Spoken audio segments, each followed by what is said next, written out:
Good morning मेरे मित्रों।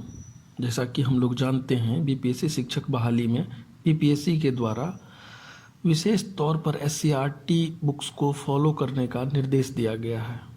तो मैं हाजिर हूं आप लोगों के बीच SCERT Bihar audio book series लेकर। तो आज के इस वीडियो में हम लोग अब क्लास 6 की जो है साइंस की बुक पढ़ेंगे। लेकिन उससे पहले यार, एक वीडियोस बनाने में कम से कम 3 साढ़े 3 घंटे लग जाते हैं, जिसको कि अगर आप लोग 2x स्पीड पे सुन लो तो हार्डली 15 से 20 मिनट में आपका काम हो जाता। लेकिन मेरे जाते हैं 3.5 घंटे बॉस। तो प्लीज़ लाइक सब्सक्राइब और शेयर तो बनता है ना। तो मैं अपना काम तो कर ही रहा हूँ, अब आप लोग भी थोड़ा सा कुछ हेल्प ये कर लो यार। चलो मैं शुरू कर रहा हूँ। चलिए मैं शुरू कर रहा हूँ। अध्याय 1, भोजन कहाँ से आता है। ये 6th क्लास की साइंस की बुक का पहला अध्याय है। आइए आज हम पता लगाएं कि मनुष्य एवं जीव जंतु किस प्रकार का भोजन खाते हैं तथा भोजन के कौन कौन से स्रोत हैं। क्रियाकलाप 1, विभिन्न खाद्य पदार्थ। क्रियाकलाप 1, आपने और आपके मित्र ने कल पूरे दिन में क्या क्या खाया। विद्यालय में अपने दोस्तों से उन खाद्य पदार्थों की जानकारी प्राप्त कीजिए जो वे पूरे दिन में खाते हों। अपनी नोटबुक में तालिका 1.1 की जगह यह यथासंभव अपने सभी दोस्तों द्वारा खाए जाने वाले विभिन्न खाद्य पदार्थों की जानकारी प्राप्त कर सूची तैयार करें। तालिका एक बनाना है, उसमें एक विद्यार्थी का या दोस्त का नाम लिखना है, उसमें पूरा दिन खाया गया उसके द्वारा भोजन ये बनाना है। अपने भोजन में हम अनेक प्रकार की चीज़ें खाते हैं जिन्हें हम खाद्य पदार्थ कहते हैं। खाने की ये सभी चीज़ें किन पदार्थों से बनी है। भात के बारे में सोचें। हम कच्चा चावल लेते हैं और उसे पानी में उबालते हैं। इसे तैयार करने में हमें 2 पदार्थ की आवश्यकता होती है। दूसरी ओर कुछ भोजन तैयार करने में हमें कई पदार्थों की ज़रूरत होती है। यदि हम सब्जी बनाना चाहते हैं तो हमें अलग अलग कई तरह की कच्ची सब्जियों, नमक, मसाला, तेल आदि की ज़रूरत होती है। क्रियाकलाप 2, तालिका 1.1 की सूची में कुछ खाद्य पदार्थ को छांटिए और अपने दोस्तों तथा घर पर चर्चा करके जानकारी प्राप्त कीजिए कि इनको बनाने के लिए कौन कौन सी सामग्री चाहिए। वस्तु का नाम और उसमें प्रयुक्त कच्ची सामग्री के कुछ उदाहरण तालिका 1.2 में दिए गए हैं। 1.2 में दिए गए हैं। कुछ अन्य को इस सूची में जोड़ें। तालिका 1.2 1.2 व्यंजन और उनकी कच्ची सामग्रियाँ। व्यंजन: रोटी, चपाती। कच्ची सामग्रियाँ: आटा, जल, नमक। दाल: कच्ची दाल, जल, नमक, तेल या घी, हल्दी और मसाले। हमने क्या देखा। कक्षा में चर्चा कीजिए कि हम विभिन्न व्यंजनों में कुछ पदार्थ समान रूप से उपयोग करते हैं, वे पदार्थ कहाँ से आते हैं। खाद्य सामग्री एवं उनके स्रोत। तालिका 1.2 में सूची में कुछ कच्ची सामग्री जैसे आटा और दाल के स्रोत का अनुमान लगाना हमारे लिए बहुत आसान हो सकता है। ये कहाँ से आते हैं। निश्चित रूप से पौधे से। गेहूं और चावल का स्रोत क्या है। स्रोत है आपने धान और गेहूं के खेतों में उनके पौधों की क्यारियां देखी होंगी। इनसे हमें अनाज प्राप्त होते हैं। कुछ अन्य पदार्थ जैसे दूध, अंडा, मुर्गी, मछली, झींगा, मांस आदि हमें जंतुओं से प्राप्त होते हैं। हमें नमक कहाँ से प्राप्त होता है, पता लगाइए। आइए क्रियाकलाप 3, आइए हम पूर्व तालिका के सूचीबद्ध पदार्थों एवं उन पदार्थों के स्रोत जानने का प्रयास करें। कुछ उदाहरण तालिका 1.3 में दिए गए हैं। कुछ और उदाहरण इस सूची में जोड़िए, इसके रिक्त स्थान की पूर्ति कीजिए। एक तरफ व्यंजन जैसे लिट्टी, उसके बाद जो है दूसरे रो में लिखा हुआ है कच्ची सामग्री, उसमें क्या क्या लगेगा, जैसे आटा, सत्तू, नमक, मिर्च, लहसुन, प्याज, अदरक, घी। स्रोत गेहूँ पौधे से, सत्तू के आगे में भी जैसे जिस चीज़ का सत्तू होगा तो उसके आगे उस तरह से वो कॉलम में लिखना है। फिर है मुर्गा, तो उसमें चिकन या मसाला, चिकन या मुर्गा, फिर लगेगा मसाला, तेल, घी, नमक, प्याज, जल, और वही है। फिर इसको कैसे कहाँ से उपलब्ध होता है उसके बारे में। फिर खीर। क्रियाकलाप से स्पष्ट है कि पौधे विभिन्न खाद्य पदार्थ जैसे कि अन्न के स्रोत हैं। जंतुओं से भी हमें खाद्य पदार्थ प्राप्त होते हैं, जैसे कि दूध, मांस, अंडे तथा अन्य जंतु उत्पाद इत्यादि। गाय, बकरी तथा भैंस दूध देने वाले कुछ सामान्य पशु हैं।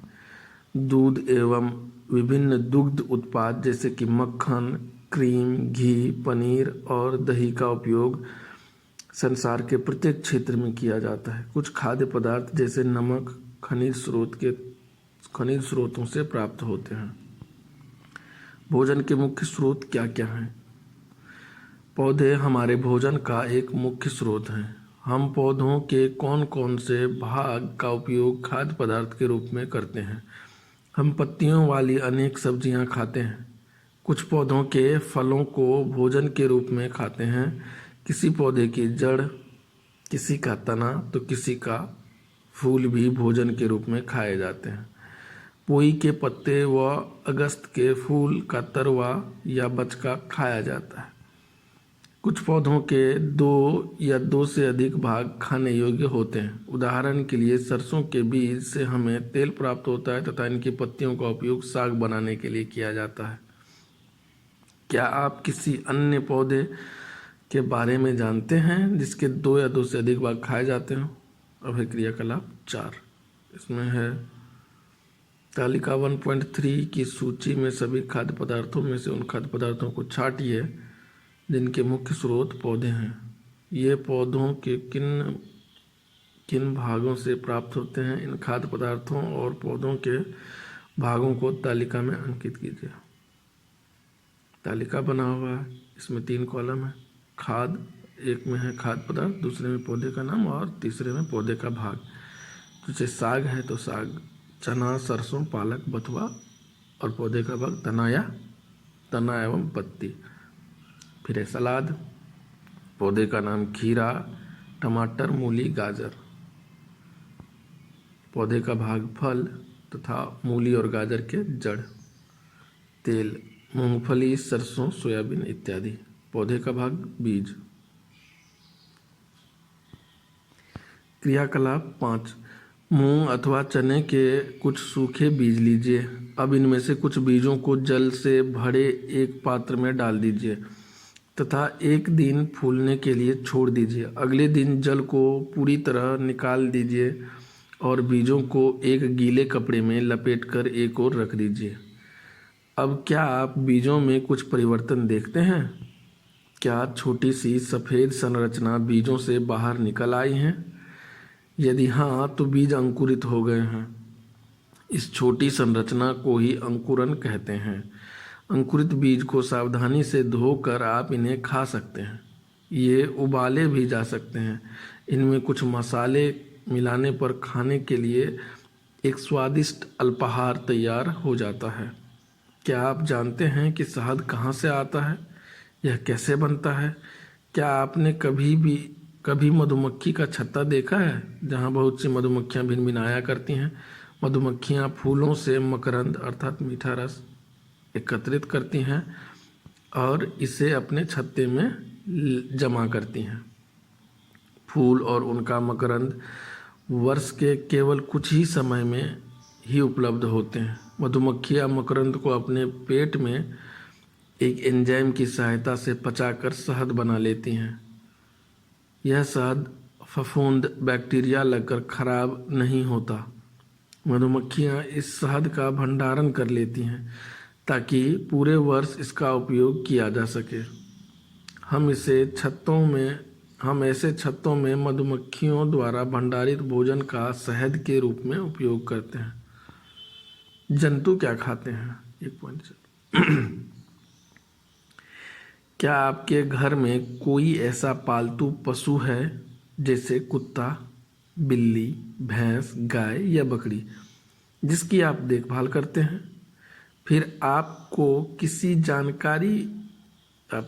इसकी जानकारी भी अवश्य होगी कि पालतू जानवर क्या खाते हैं, अन्य जंतु क्या खाते हैं।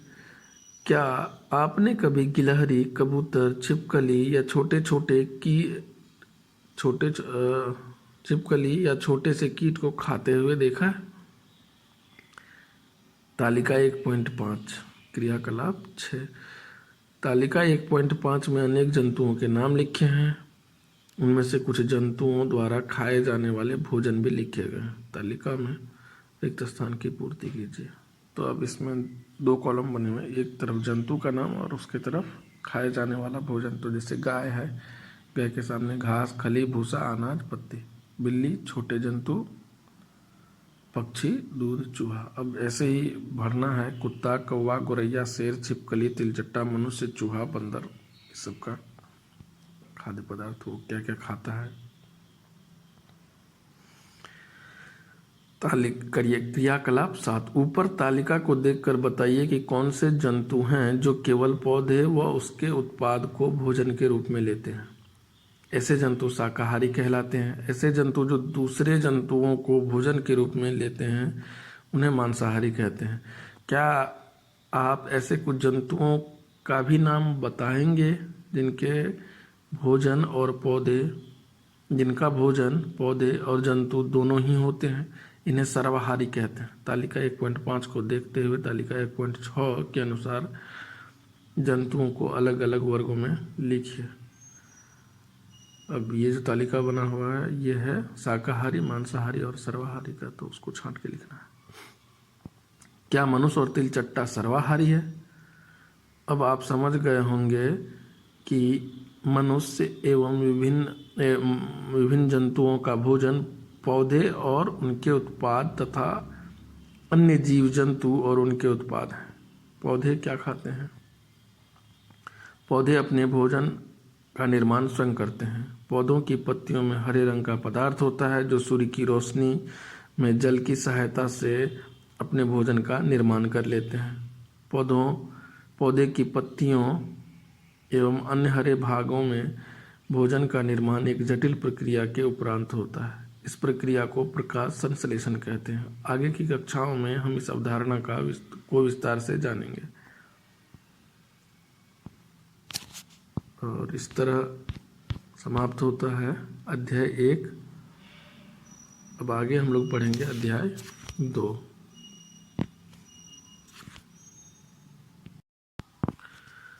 अध्याय 2 अब हम लोग पढ़ेंगे जो कि है भोजन में क्या क्या आता है।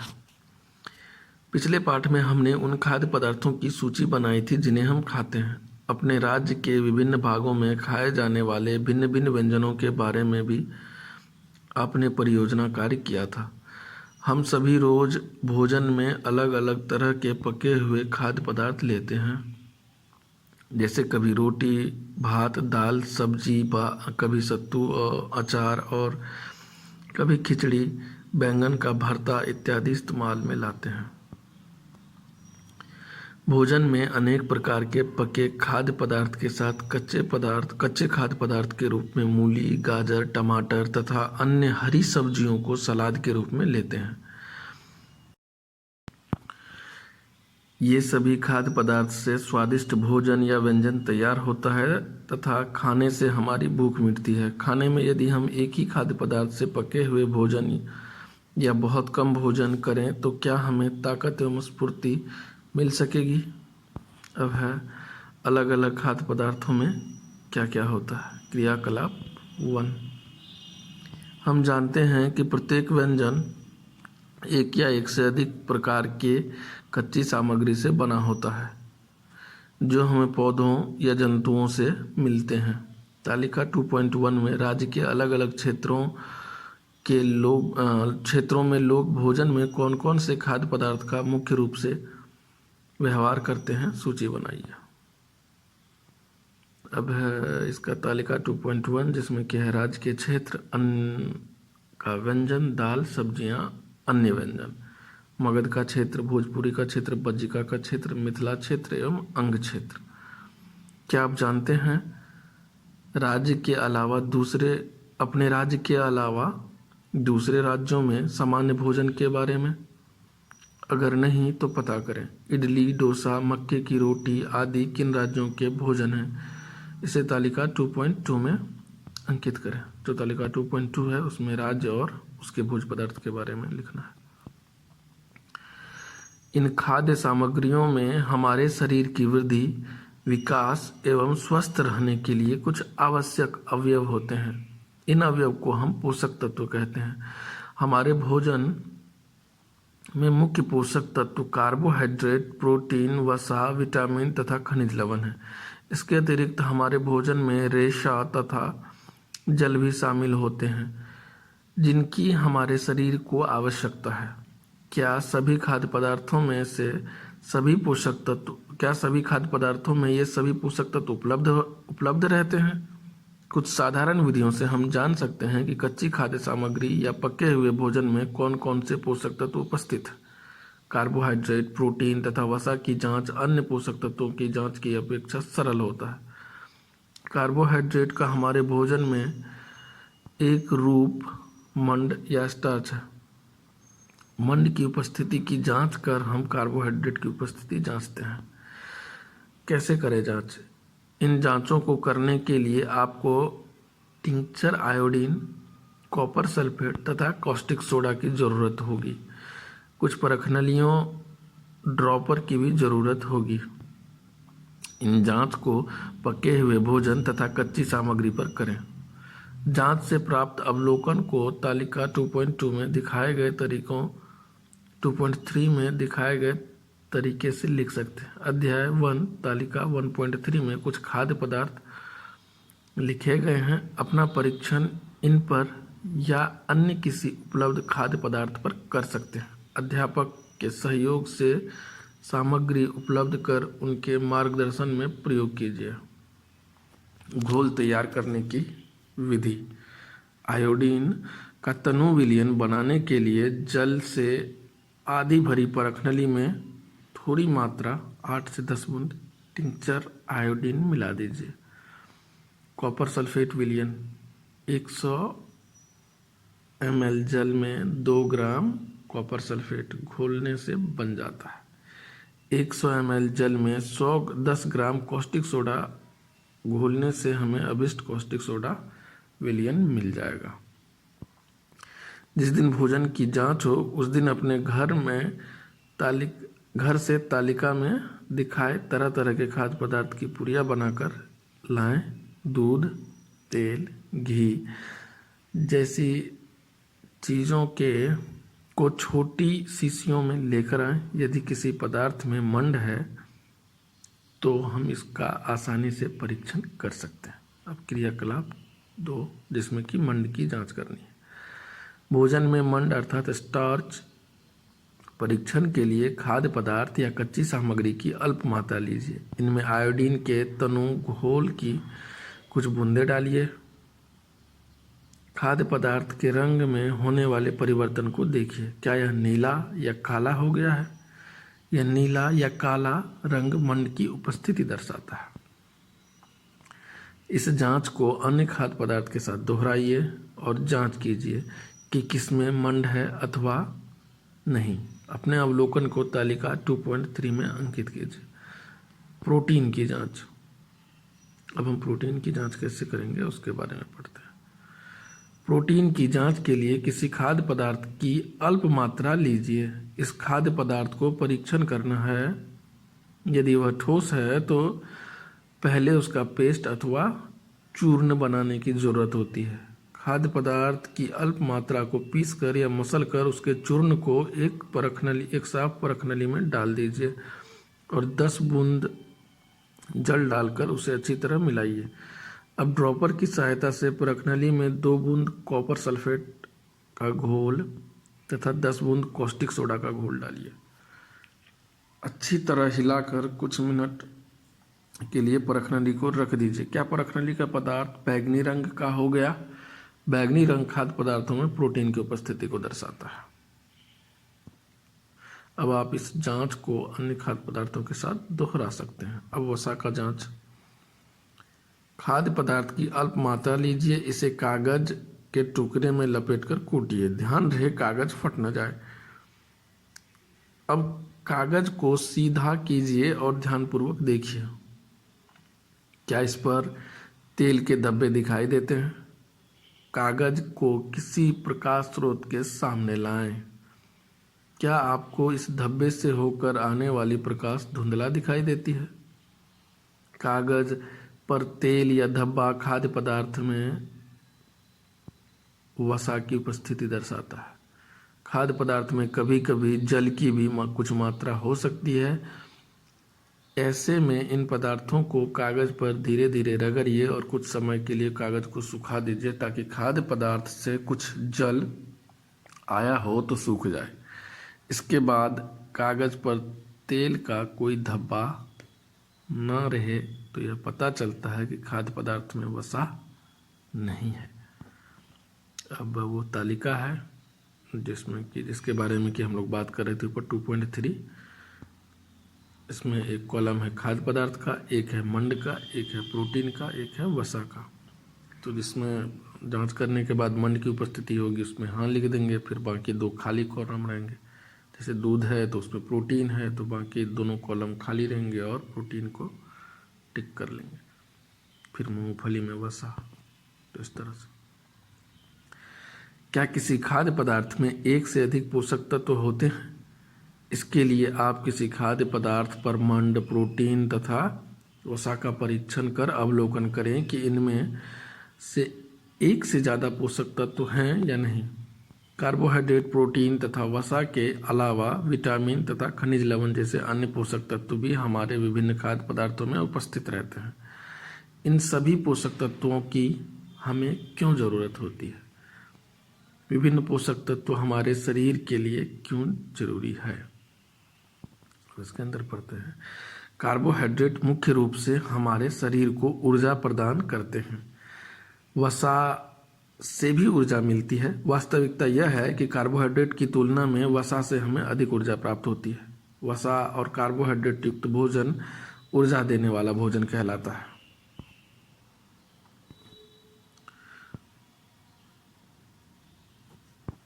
प्रोटीन की आवश्यकता शरीर की वृद्धि तथा स्वस्थ रहने के लिए होती है। विभिन्न रोगों से हमारे शरीर की रक्षा विटामिन विभिन्न रोगों से हमारे शरीर की रक्षा करते हैं। हमारी आँखों, हड्डियों, दांतों और मसूड़ों को स्वस्थ रखने में भी विटामिन सहायता करते हैं। विटामिन कई प्रकार के होते हैं जिन्हें अलग अलग नामों से जाना जाता है। इनमें से कुछ को विटामिन ए, कुछ को vitamin B, vitamin C, vitamin D, vitamin E तथा विटामिन के नाम से जाना जाता है। विटामिनों के एक खास समूह को विटामिन बी कॉम्प्लेक्स कहते हैं। हमारे शरीर को सभी प्रकार के विटामिनों की अल्प मात्रा में आवश्यकता होती है। विटामिन ए हमारी त्वचा तथा आँखों को स्वस्थ रखता है। विटामिन सी बहुत से रोगों से लड़ने में हमारी मदद करता है।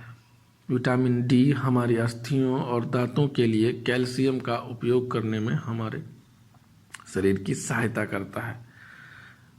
विभिन्न विटामिन से भरपूर भोज्य पदार्थ निम्नलिखित चित्रों में दिखाए गए हैं। विटामिन ए के स्रोत जैसे मछली का तेल, दूध, पपीता, गाजर, आम। विटामिन बी के स्रोत गेहूँ, चावल, यकृत मतलब लिवर। विटामिन सी के स्रोत संतरा, टमाटर, आंवला, नींबू, मिर्च, अमरूद, यही सब। और फिर विटामिन डी के स्रोत हैं मछली, अंडा, दूध, मक्खन, ये सब। अब आगे पढ़ते हैं।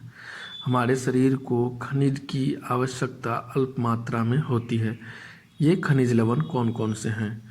हमारे शरीर के उचित विकास तथा अच्छे स्वास्थ्य के लिए प्रत्येक खनिज लवण आवश्यक है। उदाहरण के लिए लौह तत्व हमारी सब्जियां विशेषकर पालक, मेथी तथा केला में पाया जाता है।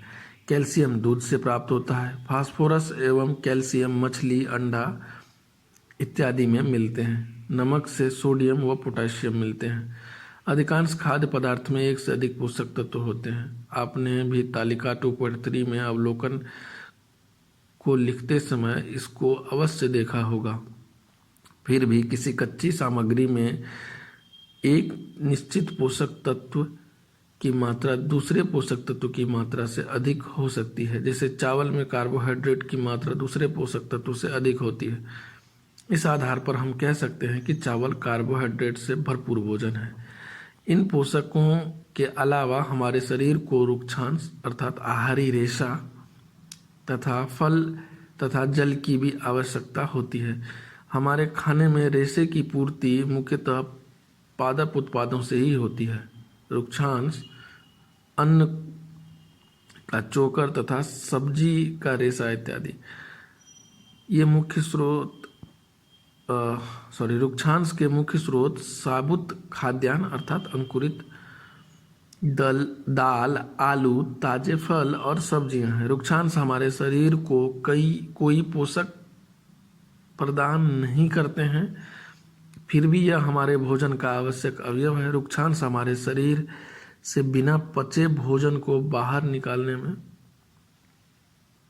सहायता करता है। रुक्षांश जो है वो हमारे शरीर से जो अपच भोजन होता है, रुक्षांश हमारे शरीर से बिना पचे भोजन को बाहर निकालने में सहायता करता है।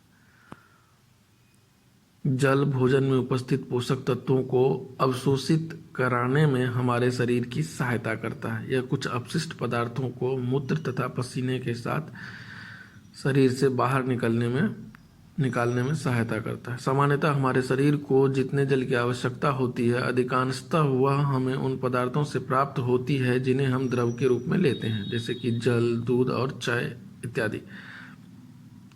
आइए देखें कि क्या कोई अन्य स्रोत हमारे शरीर को जल प्रदान करता है या नहीं। अब है क्रियाकलाप 3। टमाटर अथवा नींबू जैसे कोई ऐसे फल लीजिए, इसे छोटे छोटे हिस्से में काटकर हथेली पर लीजिए। क्या ऐसा करते समय आपके हाथ गीले होते हैं?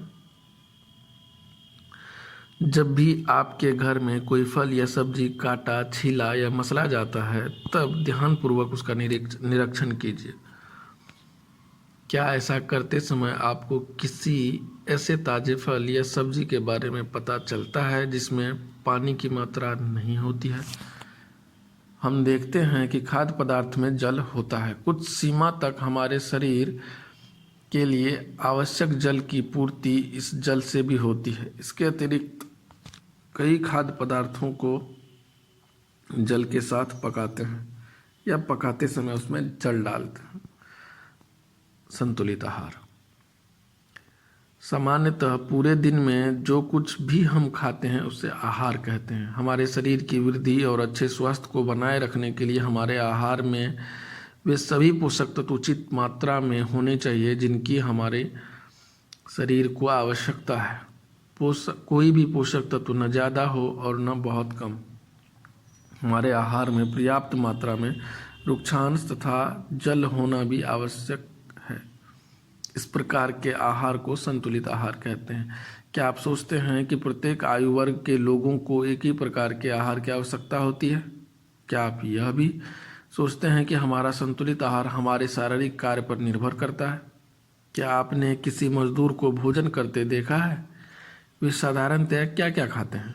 मानसिक श्रम एवं शारीरिक श्रम करने वाले व्यक्तियों के भोजन में क्या प्रमुख अंतर है? वृद्ध व्यक्तियों के भोजन में क्या क्या जरूरी है? दालें, मूंगफली, सोयाबीन, अंकुरित बीज, खमीर उठा भोजन, आटे के बने व्यंजन, केला, पालक, सत्तू, गुड़, उपलब्ध सब्जियां तथा इसी प्रकार के अन्य भोज्य पदार्थ कई पोषक तत्व उपलब्ध कराते हैं। इसलिए कोई व्यक्ति कम खर्च में भी संतुलित आहार खा सकता है। आप अपने घर में जो भी खाद्य पदार्थ का भोजन करते हैं उसके बारे में जानने की कोशिश करें। भोजन के व्यंजनों में सभी प्रकार के पोषक तत्व हैं जो भोजन करने के बाद आपको संतुष्ट तथा स्फूर्ति प्रदान करते हैं, तो यह भोजन आपके लिए संतुलित आहार होगा। कम खर्च में संतुलित आहार युक्त भोजन के लिए अपने अपने क्षेत्र में मिलने वाले अन्न, फल, सब्जी, दूध जैसे खाद्य पदार्थ की सूची तैयार करें तथा अपने मित्रों से चर्चा करें। उचित प्रकार का भोजन करना ही पर्याप्त नहीं है, इसे उचित तरीके से पकाना भी चाहिए ताकि इसके पोषक तत्व नष्ट ना हो।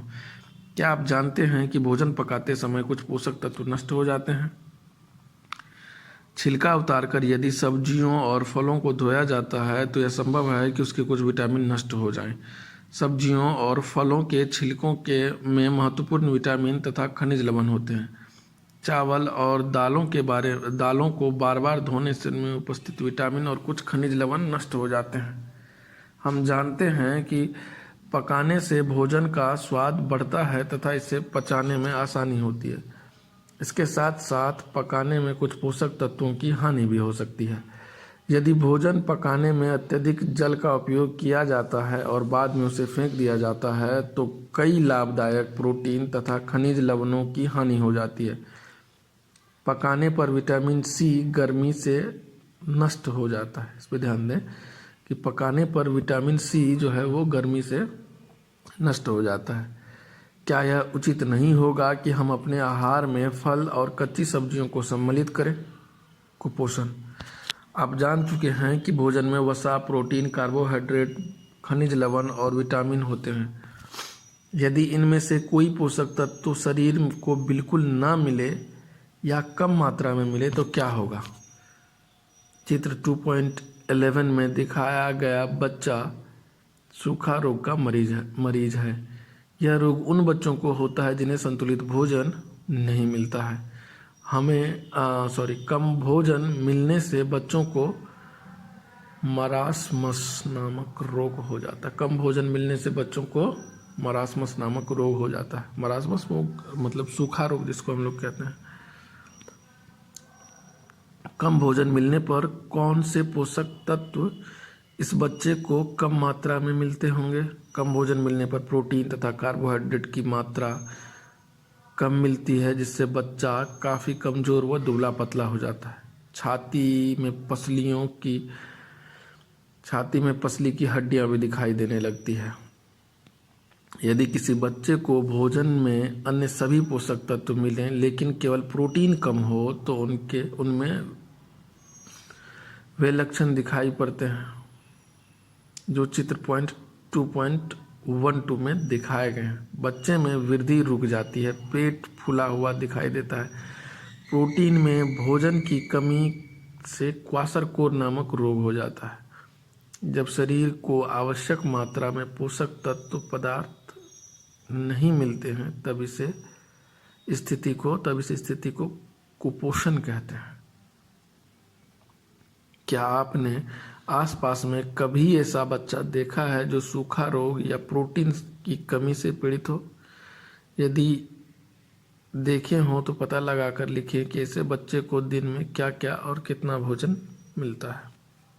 विटामिन कई प्रकार के होते हैं। इनकी कमी से भिन्न भिन्न प्रकार के रोग हो जाते हैं। कई छोटे बच्चों में विटामिन ए की कमी हो जाती है।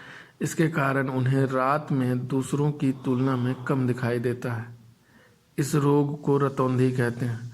विटामिन ए की बहुत अधिक कमी होने पर बच्चा हमेशा के लिए अंधा हो सकता है। गाजर, पके टमाटर और पके पपीते में विटामिन ए पाया जाता है। प्रायः पीले रंग के गुद्दादार फल में विटामिन ए पाया जाता है। अतिपोषण। जमीला ने सोचा कि हर समय वसायुक्त भोजन सर्वोत्तम भोजन है। एक कटोरी कार्बोहाइड्रेट युक्त भोजन की अपेक्षा एक कटोरी वसायुक्त भोजन अधिक ऊर्जा देगा। अतः उसने तली हुई चीज़ें, समोसे, पूड़ी एवं मलाई, रबड़ी, पेड़ा आदि प्रचुर वसायुक्त भोजन ही खाया और इसके अलावा कुछ नहीं खाया। क्या आप सोचते हैं कि वह ठीक था? निसंदेह नहीं।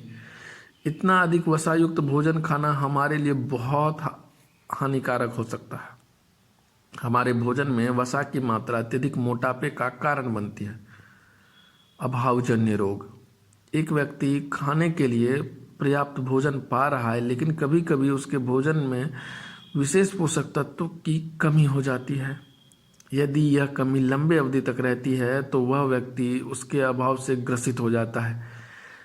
एक या अधिक पोषक तत्वों का अभाव हमारे शरीर में रोग अथवा विकृति उत्पन्न कर सकता है।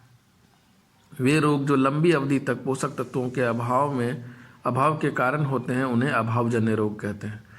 यदि कोई व्यक्ति अपने भोजन में पर्याप्त प्रोटीन नहीं ले रहा है तो उसे रोग हो सकता है, जैसे वृद्धि में रुकावट होना, चेहरे पर सूजन, बालों का रंग उड़ना, त्वचा की बीमारियां और पेचिश आदि।